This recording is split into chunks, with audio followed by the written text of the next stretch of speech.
good morning, or good afternoon, wherever it is that you're tuning in from. Welcome to another live guest interview within Mindful Journey. As always, if you have any questions, please feel free to put them in the chat function, and we'll strive to get to them on the back end of our conversation. Many of you have likely already seen John's bio in advance, or if you haven't, even if you're watching this on demand, you may have some familiarity with his name already. So I'm not going to go through an extensive bio of John's, but rest assured, he's certainly somebody who's made quite a difference in a number of organizations and a number of individuals alike. For the past 40 plus years, he has served as a management consultant, author, speaker, and entrepreneur. He founded two of his own Silicon Valley startups, has advised, again, some of the largest brands globally, spent a period of time working for McKinsey & Company, and most recently retired as a partner at Deloitte. Following his retirement at Deloitte, he was picked up by McGraw Hill. They published his most recent book, The Journey Beyond Fear, which I highly recommend, as we're living in a time of increasing pressure, no matter what industry you may be in, whether you're an emerging leader or somebody who's been even in a retirement phase of life. We can always and are always in need of messages of hope and optimism and strategies to help us get through, around, and on the other side of fear. So our message today, I believe, is one that is quite timely.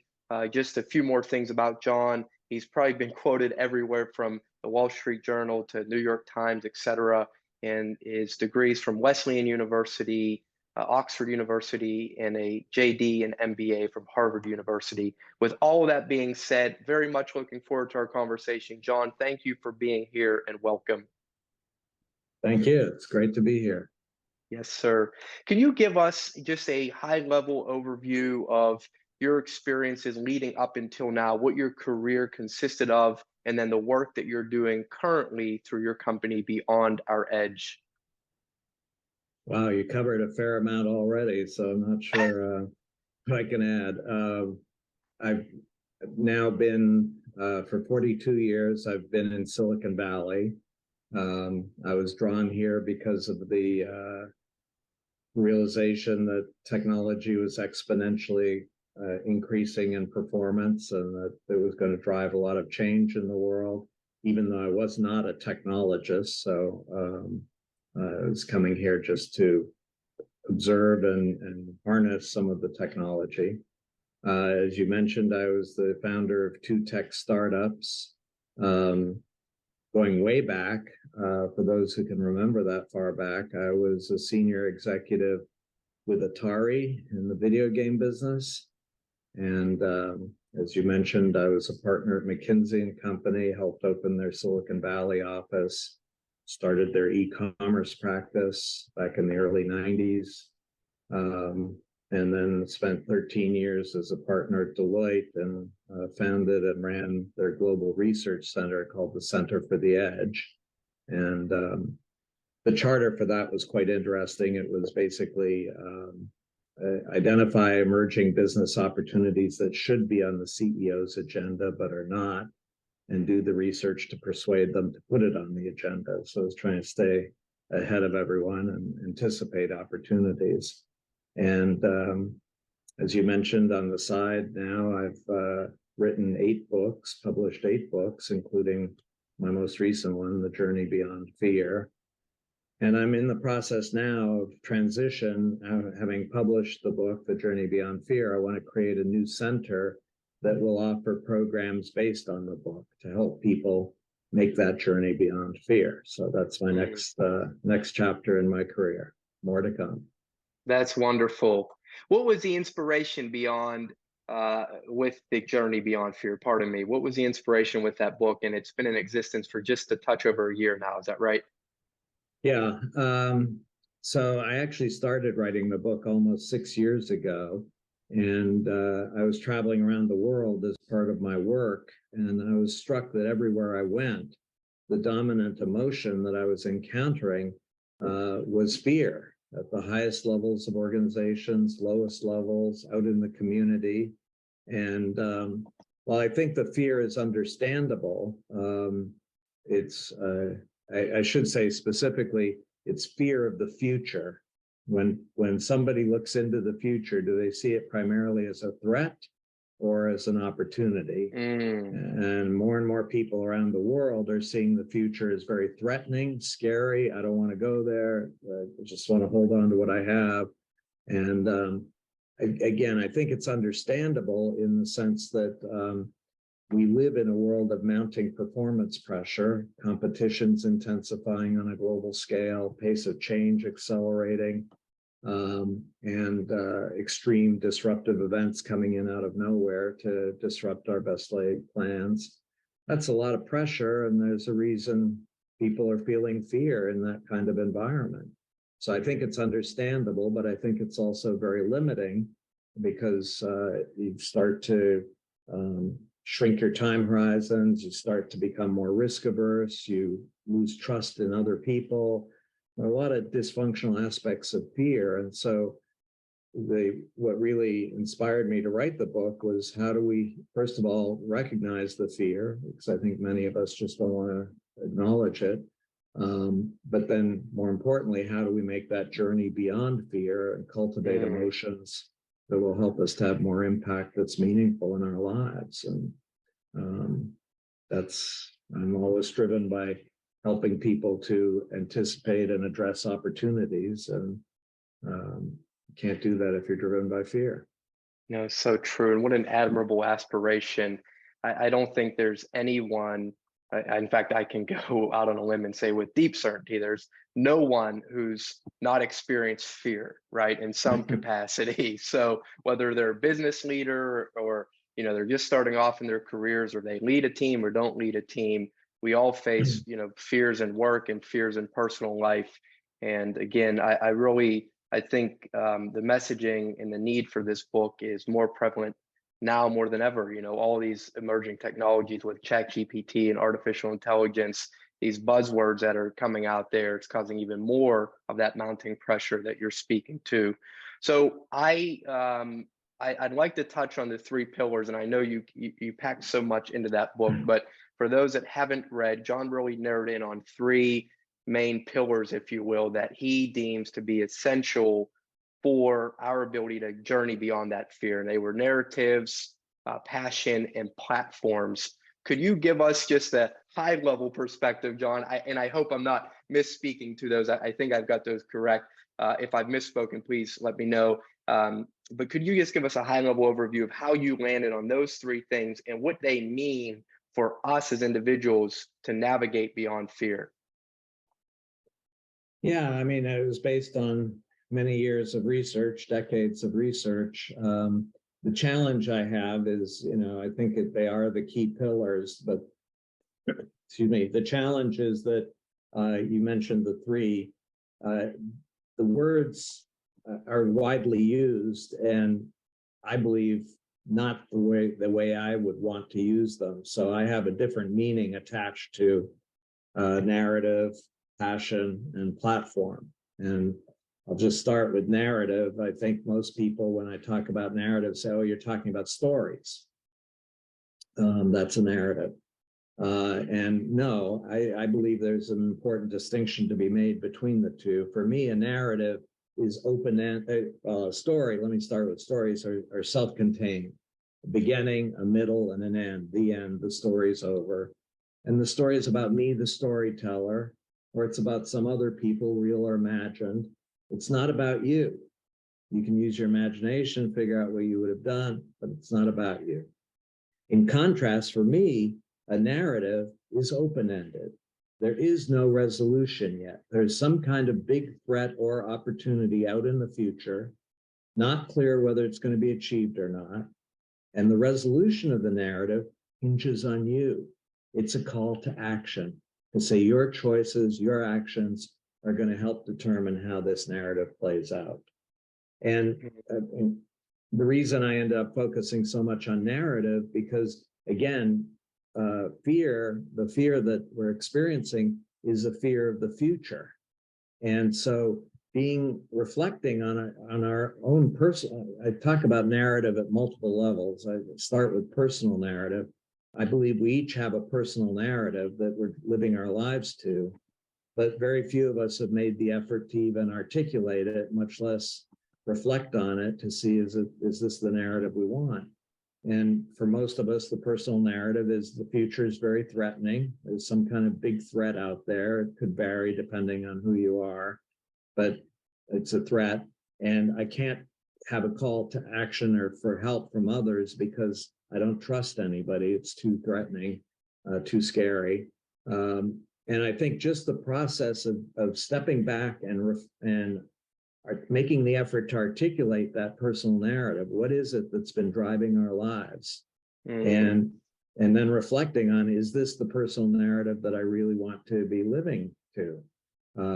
And can I find a way to focus more on opportunity in the future that excites me, that motivates me? And at least again, in personal experience with other people, that process of articulating that narrative, there's an aha moment of, oh my God, I'm really focused on threat and I need to really find an opportunity that will excite me. So to me, that's the starting point, is just the narrative. And again, it plays out at many other levels, including our institutions, our geographies, movements, all have narratives. But then the second pillar is this notion of passion. And again, everybody uses the word passion. In my experience, if I go into a workshop and ask everybody to define passion, I get a different definition from each person in the room. We all use the same word, but we all have different meanings. And again, based on research that I've done, I'm focused on a very specific form of passion that I call the passion of the explorer. And this passion has three components to it. One is people have this passion, are excited about having more and more impact in a specific domain. It could be anything from gardening to nuclear physics to God knows what, but they're committed to that domain, and not just to be in the domain, but to have more and more impact, and excited about that. They're also excited when confronted with unexpected challenges. Most people are afraid of unexpected challenges. I don't want those. No, people have this kind of passion, are viewing it as an opportunity to have even more impact. If I can figure out how to deal with this challenge, great.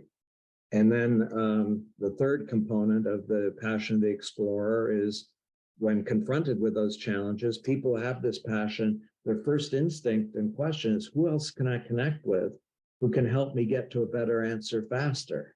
So they're extremely connected and very willing to ask for help. I mean, they're not trying to pretend they can do it all themselves. They're saying, I don't know, let's figure this out. Let's come together. And then finally, so that's passion. And I focus on that because I think, and they're all connected, I think narratives can be a catalyst for finding and pursuing a passion that will drive you and excite you. And then the third pillar is the platform. Again, everybody talks about platform. We live in a platform world, platform economy. But I'm talking about a very different kind of platform, one that I don't believe really exists yet, but needs to be created. And it's what I call learning platforms. And here, the challenge again, when I talk about learning, everybody thinks I'm talking about, workshops, training programs. No, that's learning in the form of sharing existing knowledge. I believe that the learning that is most necessary and valuable in a rapidly changing world is learning in the form of creating entirely new knowledge that never existed before. And that doesn't occur in a training room. That occurs through action in the real world and coming together with others to act together so that you can come up with better answers faster. And I believe we need platforms that will help people to come together into small groups. I call them impact groups, typically 3 to 15 people who share a specific passion and excitement about having impact in a particular area, creating shared workspaces for them where they can come together online. And then connecting these small groups into broader networks so that they can access a broader range of experience and knowledge to help them get to better answers faster. And providing rapid feedback, real-time feedback to the small groups in terms of what impact are they achieving, and then helping them to reflect on how could we have even more impact. So anyway, probably gone on way too long, but I have a hard time summarizing a book in No, short. no, it's well said, John. And I thought you did a great job, synthesizing what it is that I've already read from there.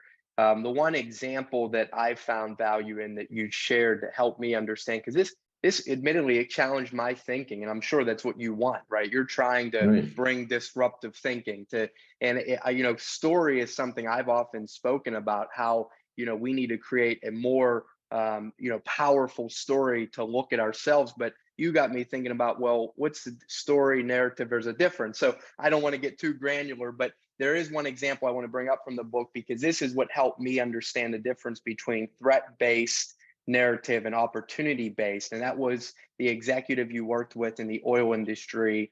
I think it was overseas. And he had recognized that he'd been operating from this kind of fear-based mentality, and you helped him uncover what his true desire was. And I think, if memory serves me, he ended up leaving that job, or not that job. He created a different edge for that company. So could you walk us through exactly what that might have looked like, and how you are able to uncover with someone how they can find what might be causing their hindrance, if that makes sense?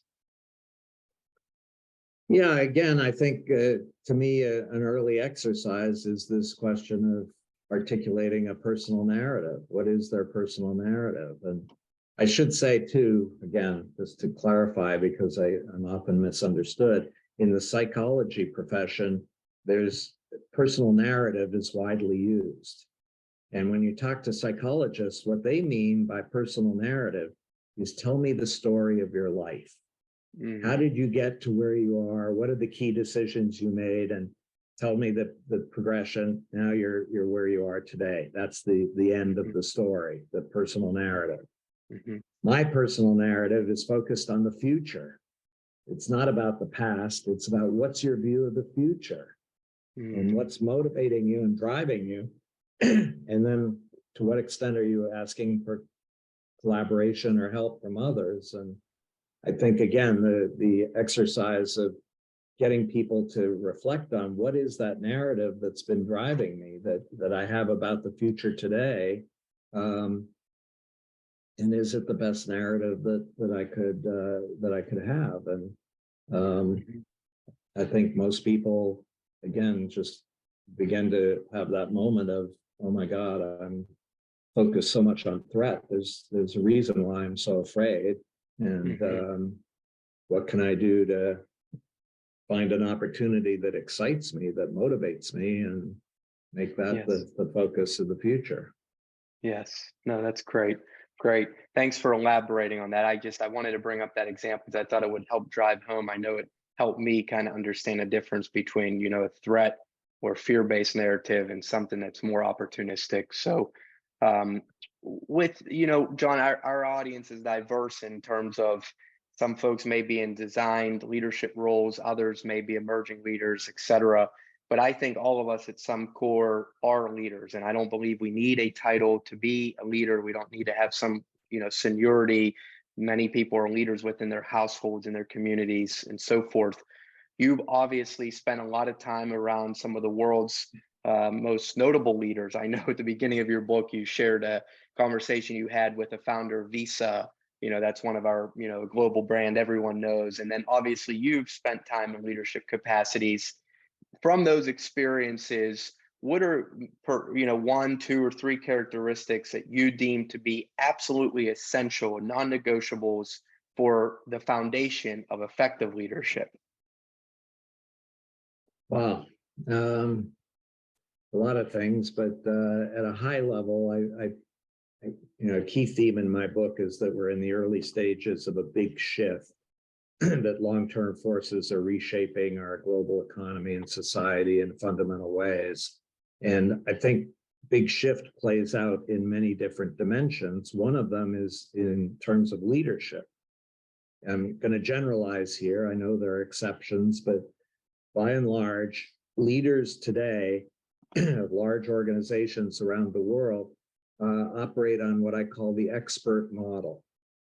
The mark of a strong leader is someone who has an answer to all the questions. No matter what the question, you can count on them to have an answer.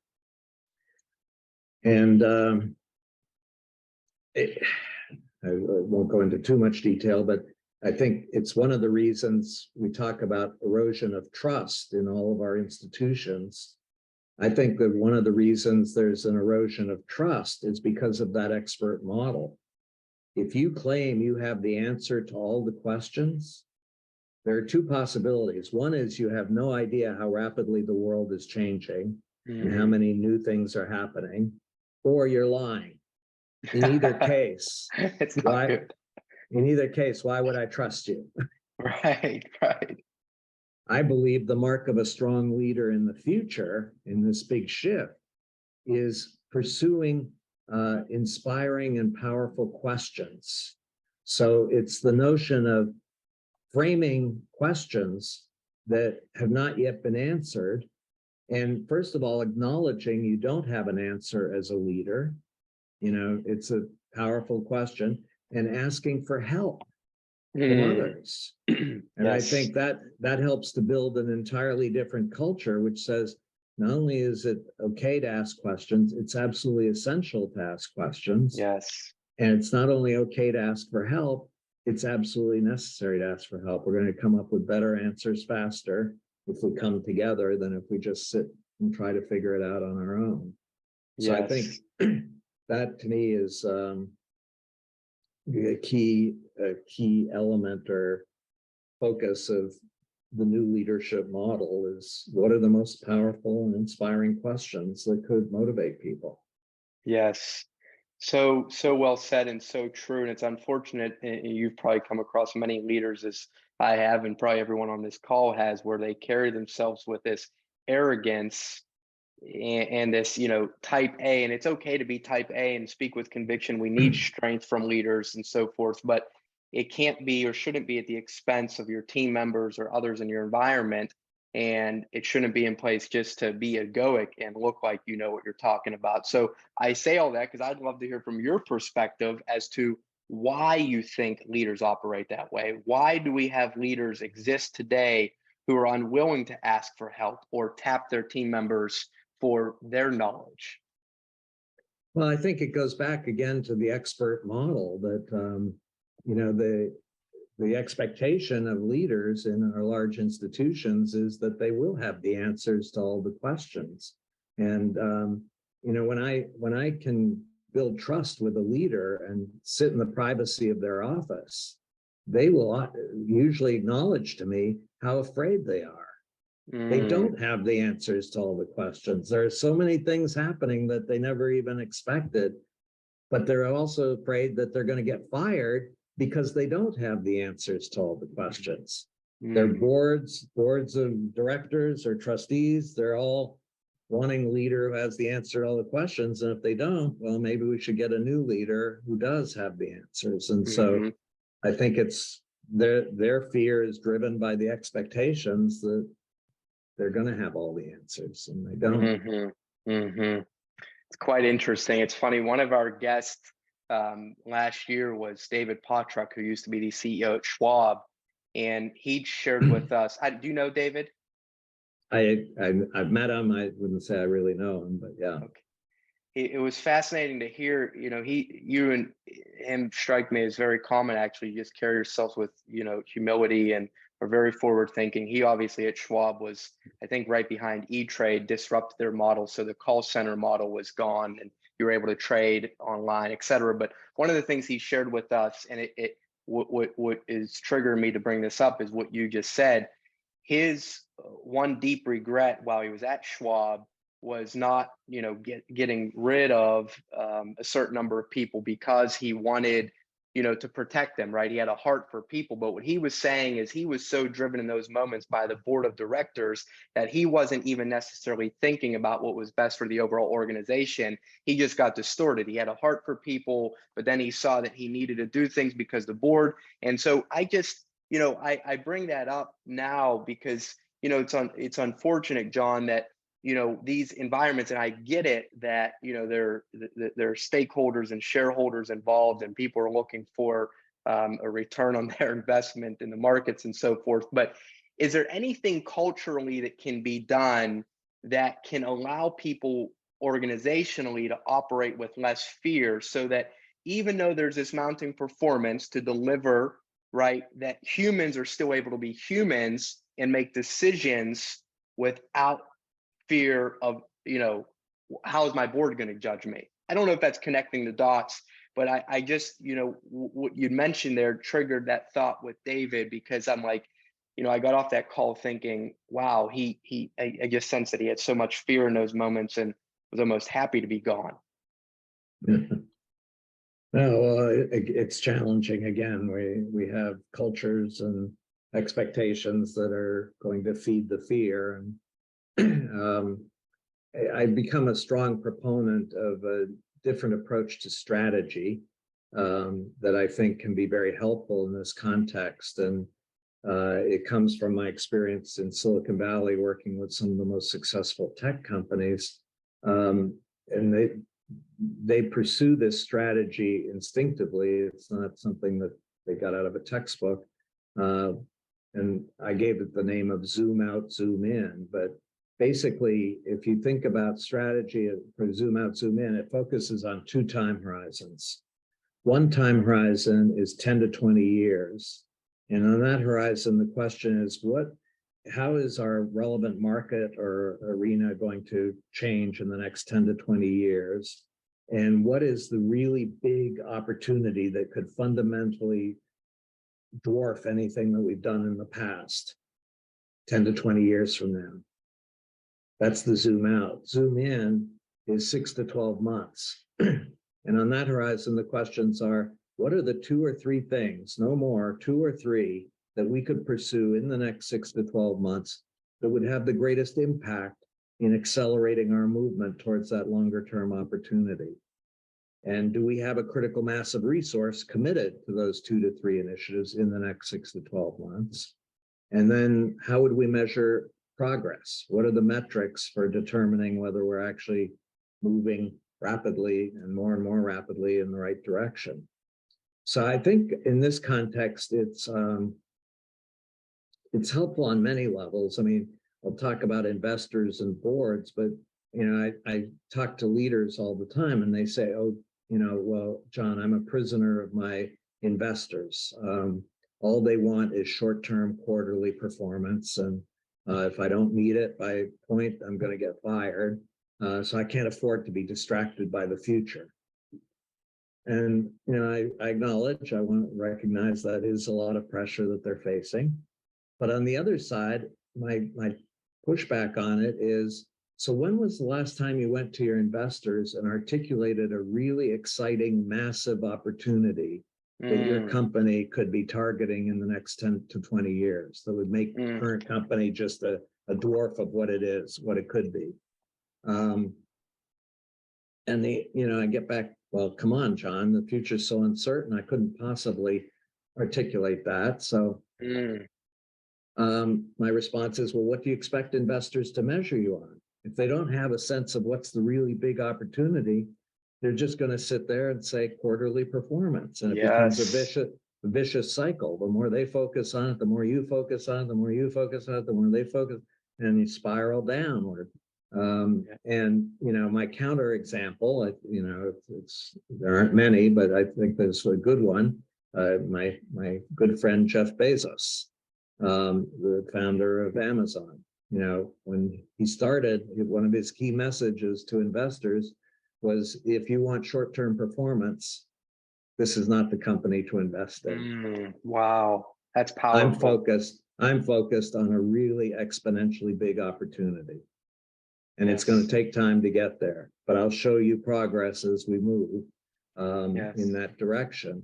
But I think it demonstrates to me that there are investors who are open to investing around long-term opportunities if you can articulate them and be persuasive enough. And I think, again, that's a challenge for the leadership. And the value of zoom out is it forces the leadership to look ahead and Yes. search for that opportunity, and then demonstrate through short-term actions that they're actually making progress, that this isn't just a speech and a fantasy. We're actually moving in that direction. And and again, back to the notion of fear, I think that this approach to strategy is very powerful in overcoming fear, in the sense that on the one hand, it is articulating a really exciting opportunity out in the future, really big, could motivate people. But then it also, because it recognizes that many people are driven by fear and highly skeptical and are going to dismiss that opportunity and say that's just a fantasy, never going to happen. Demonstrating through the zoom in initiatives that they're actually making progress towards that big opportunity. And all of a sudden it starts to overcome the skepticism and fear. People say, oh my God, you were able to do that in 6 months? Yeah. How can I participate? How can I join in that? So I think that's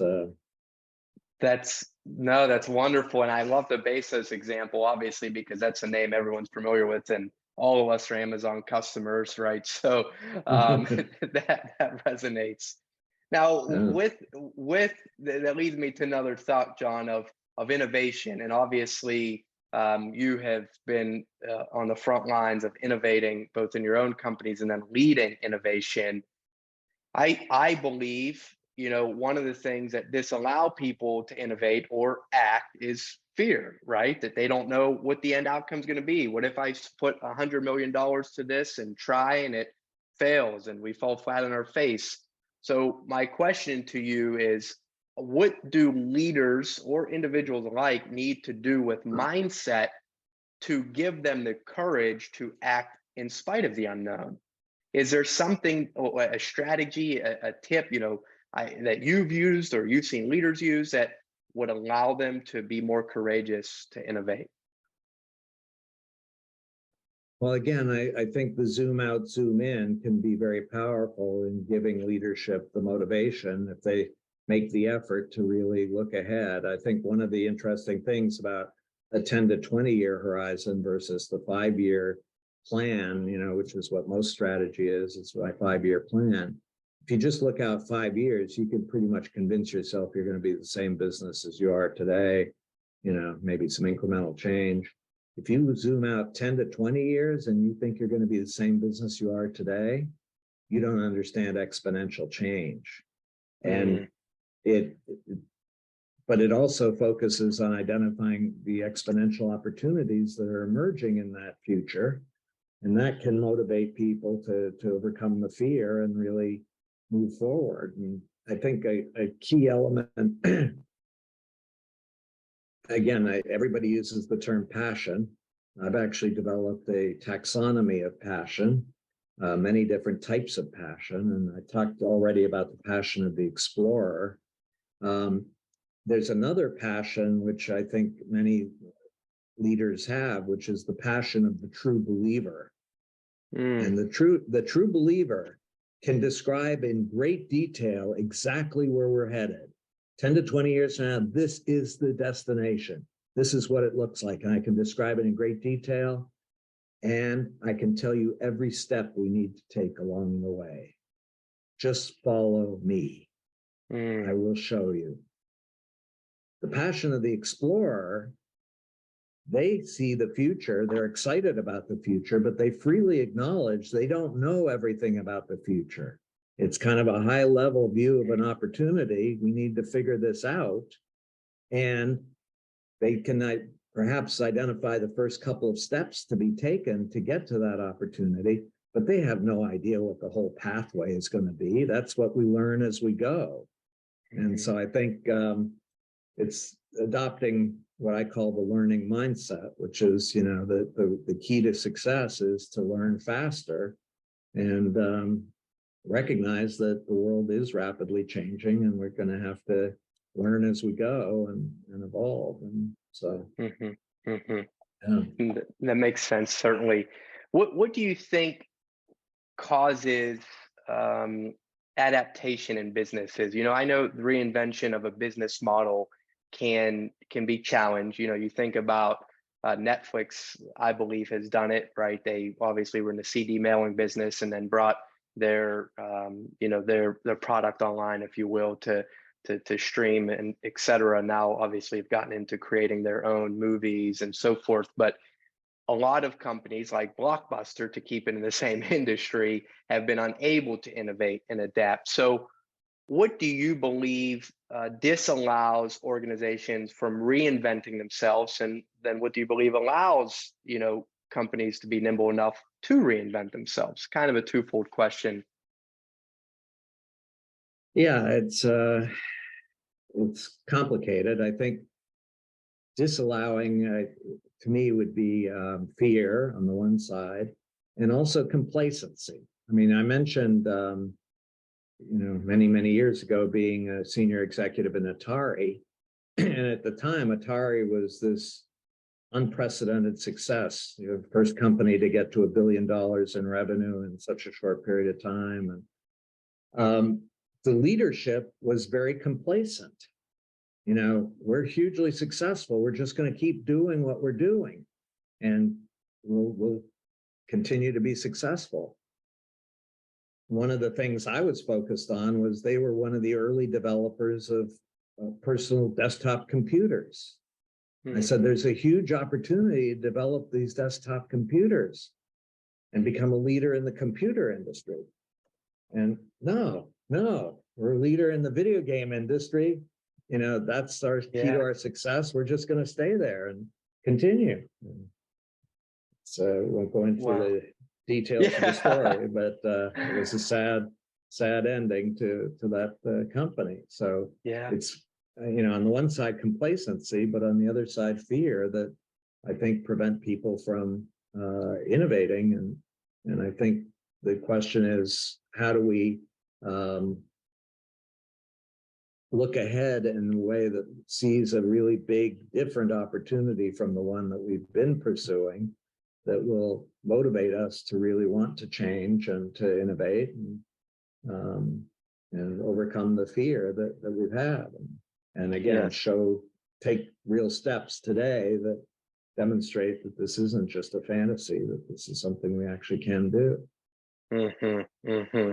That's great perspective. And I'd like to tie this back to your level of comfort to just the human element. And I know your expertise lies in, being a futurist and advising companies on embracing emergent technologies, but there's a psychology piece here too, I believe, that could be transferable to humans who are needing to reinvent themselves. We've all faced adversities. We've all faced challenges. Many on this call have faced the loss of loved ones or gone through illness, or lost a job and then been in a state of despair. So what would be your message, John, to someone today who may be needing to reinvent themselves? That they might be looking at their life and feeling like they don't even know who they are anymore when they look at the mirror. Is there something that you'd like to share with us that you have found beneficial in your own life or seen from other people that has been beneficial to help them recreate who they are? Yeah, well, at the risk of repetition, my advice to people is to find a passion of the explorer that really excites you and motivates you. And, I get a lot of pushback from people when I talk about passion. They say, oh, come on, John, some of us are capable of passion, but most of us just want to be told what to do and have the security of an income, successes, financial success. And my response to that is, okay, let's go to a playground and let's look at children 5 or 6 years old. Show me one that does not have the passion of the explorer, who is constantly wanting to explore and see new things and come together with others to explore. We all had that passion. What happened? We went to school and we were taught to just listen to the teacher and memorize what the teacher has to say, and show that you then memorized it on the exams. And it was to prepare us for the work environment, which again, in the traditional work environment, it's all about just reading the manual, the process manual, following the instructions, and not deviating from it. And I think many people have come to believe that they're not capable of passion. But I think we all have that capability. We just need to look for it, Yes. find the things that really excite us and motivate us, and pursue them. And I'm an optimist by nature, but I actually view the crisis we've just gone through in the pandemic as an interesting one, in the sense of there's this whole trend that has been labeled the Great Resignation. Mm-hmm. And I think it's people who, in a crisis situation, have been motivated to kind of step back and reflect and say, is this really something that excites and motivates and is meaningful to me? And more people are saying, no, I'm not. This is really dull, terrible, high pressure work. And I'm just going to resign and find something that really motivates me.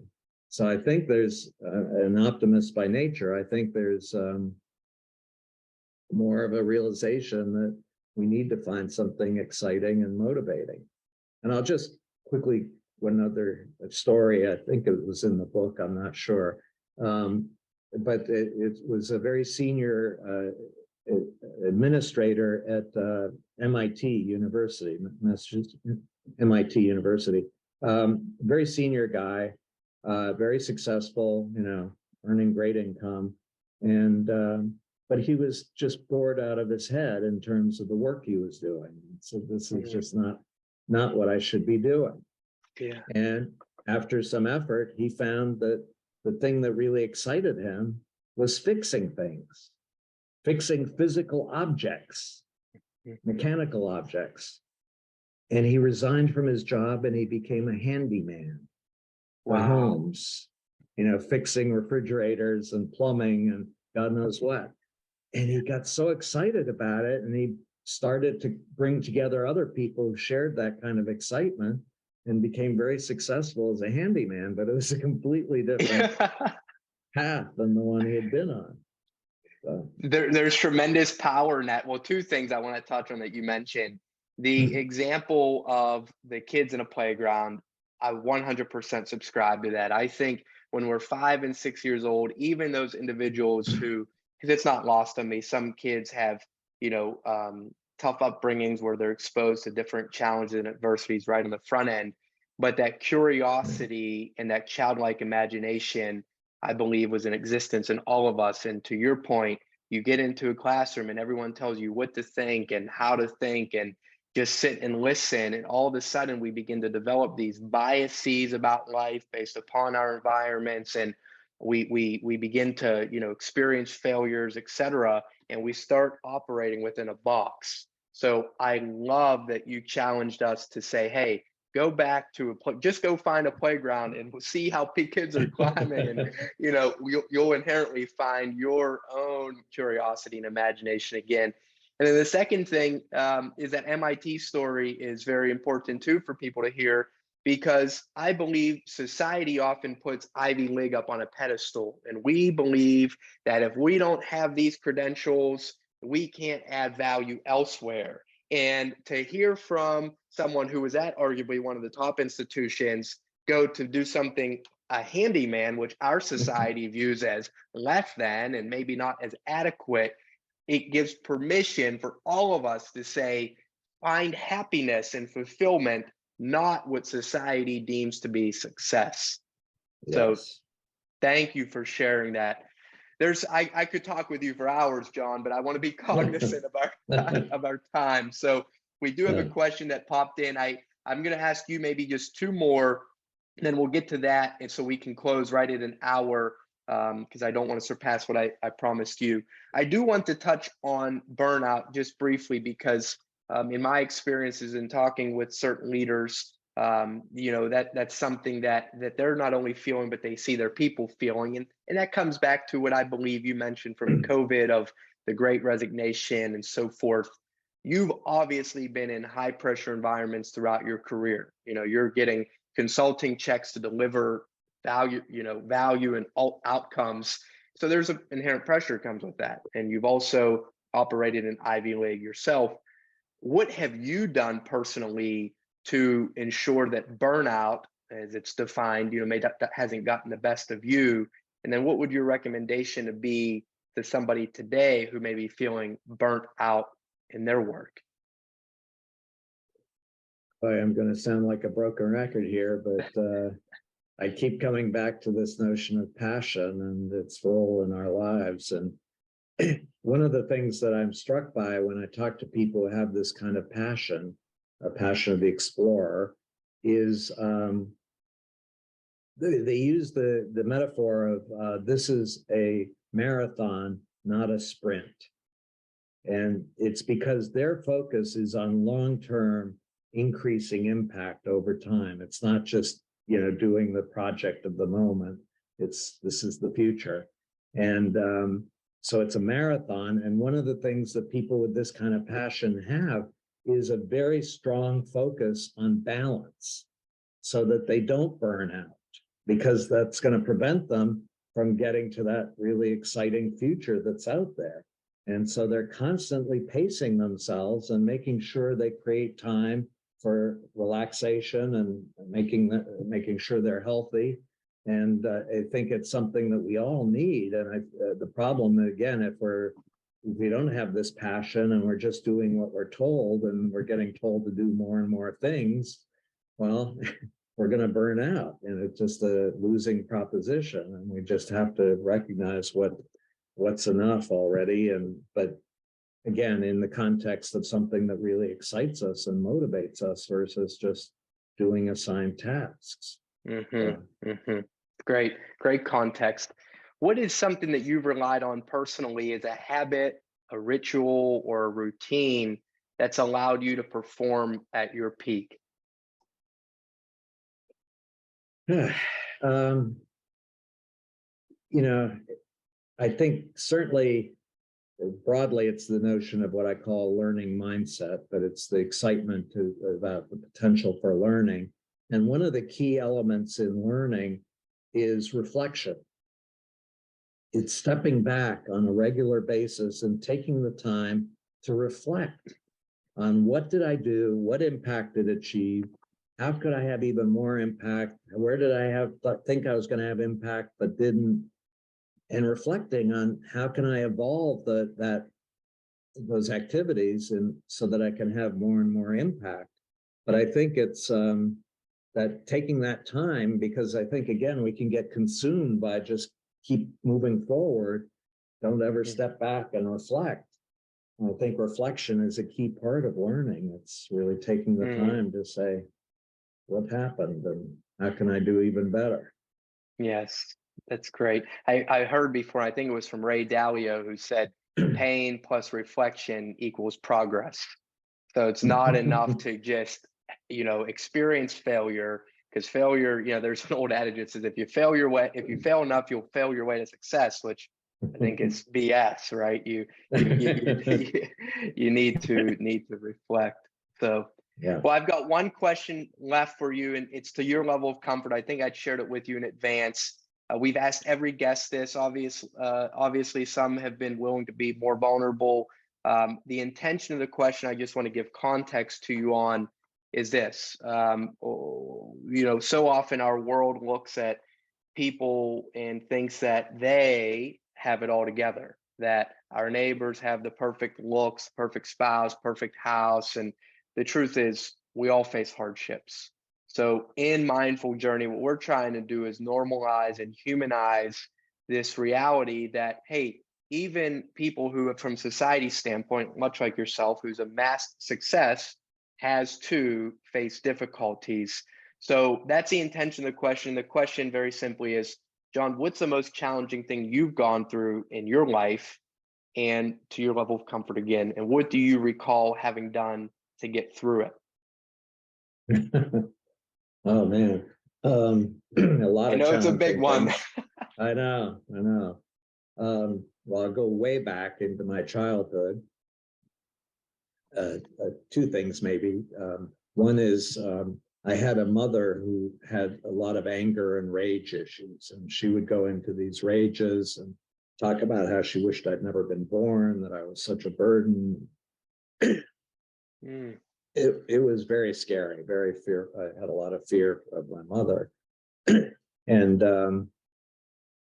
one of the things that helped me make it through was that another challenge as part of this is we lived in a different country every year. So I didn't have an extended network of friends or family that I could reach out to get support. I was pretty much isolated. And so I retreated to my bedroom and I became an avid reader of science fiction. And at the time, science fiction was very utopian in its view of the future, amazing future, wonderful futures ahead. And it just nourished me and gave me confidence that, the future was going to be very, very exciting and a lot of opportunity in the future, even though I was experiencing significant stress and fear at the moment. Another quick story, this was in third grade. I made a great discovery, which was that I could forge my mother's signature. And I started writing notes to my teacher, asking for Johnny to be excused from class that day so that he could go to the doctor's office. And I became known as the sickliest child in third grade because I was always at the doctor's office. But it was my way. It was my way of escaping from the classroom where you had the teacher who was just demanding, listen to me and memorize everything. And I hated that. And I had to get out, I had to escape. So where did you go to as a third grader? Well, that's interesting. We were in a different country every year. And that year we were in Caracas, Venezuela. And my school happened to be very close to one of the biggest slums in Caracas. And so I spent my days wandering through the slums and meeting and interacting with all these very poor people. So it was a great learning experience. I was exploring.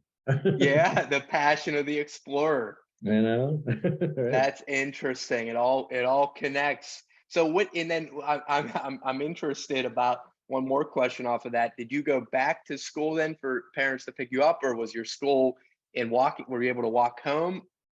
No, in fact, I come back to school when I was being picked up. And unfortunately, it was about 6 months later, I had quite a bit of time, but unfortunately about 6 months later, my mother came unexpectedly early to school one day to pick me up. And she was told, no, he's with you at a doctor's office. Oh, no. So I got exposed. Yeah. Well, I'm glad we were able to bring some humor to the back end of that, and thank you for your vulnerability and sharing. I know you mentioned that in your book about your mom and the relationship you'd had, but John, I'm thankful, and I think our society is thankful that you were able to find a way to use pain for purpose, and because I'm sure that's still with you to this day to some extent.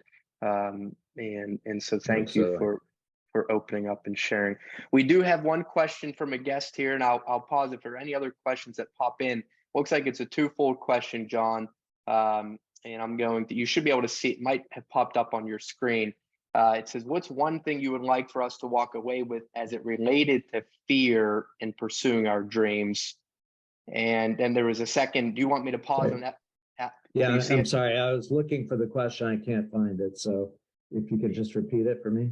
Sure. It said, what's one thing you would like for us to walk away with as it related to fear in pursuing our dreams? I think the big thing is just being willing to acknowledge the fear, because I think many of us, I get a lot of pushback saying, come on, John, I haven't heard a lot of people expressing fear. And I believe that we live in cultures where expressing fear is a sign of weakness. So why would you want to express fear? You hide it. You hide it not only from others, but from yourself. And I think that being willing to look inside and really get to what's motivating me, what's driving me, and seeing the fear and acknowledging it, not trying to hide from it and dismiss it is I think a very key element in terms of the journey forward. If you don't acknowledge it, you're never going to make progress beyond it. So Yeah. Self-awareness, certainly. I love it. yeah. There, and then the second part, it was just a second question. It said, how should we balance not being naive, but also trusting when it comes to dealing with people?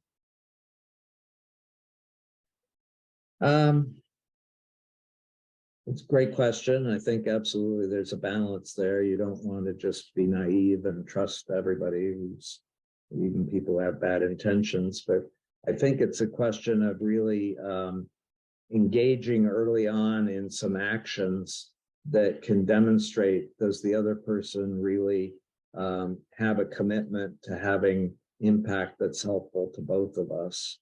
Or are they trying to, put me down and gain benefit at their own for themselves? And I think it's ultimately about action, not just getting words and talking to people, but it's motivating to act and seeing what's the commitment to, not just to action, but to having positive impact that can help both of us. And if that's not there, don't trust, but start with the trust and hope that that's what you're going to get. Yes.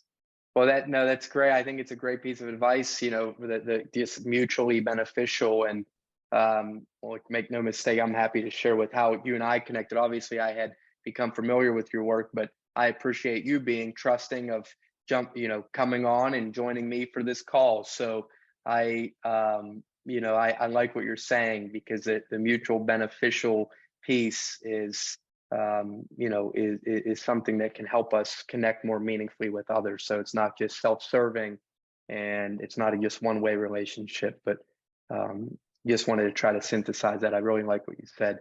Well, I will pause there, seeing no more questions. John, you have been a wonderful guest, so open and so insightful.